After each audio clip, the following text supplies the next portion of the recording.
Walang sinayang na oras ang mga operatiba ng Kalinga PNP nang sirain ang tinatayang 6.8 na milyong pisong halaga ng tanim na marijuana sa kabundukan ng Kalinga.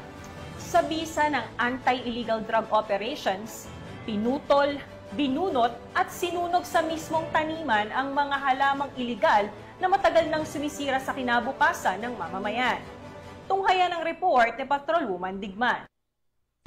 Tinatayang 6,800,000 na halaga ng fully grown marijuana plants, marijuana na may kabuwang halaga ng tinatayang 6,800,000 pesos standard drug price. Pagamat walang nahuling cultivators, lahat ng mga tanim ng marijuana ay agad na binunot at sinunog ng mga operatiba sa mismong lugar pagkatapos ng kaukulang dokumentasyon. Ang matagumpay na operasyong ito ay nagtatampok sa patuloy na pangako ng mga ahensya ng kapulisan na labanan ang mga iligal na aktibidad ng drogas sa rehiyon. Ang pagpuksang ito ng kapulisan ay bilang pagsuporta sa isinusulong ng Pangulong Ferdinand R. Marcos Jr. na whole of nation approach na kinakailangan para masugpo ang paglaganap ng iligal na droga at maging illegal drug-free ang bansa.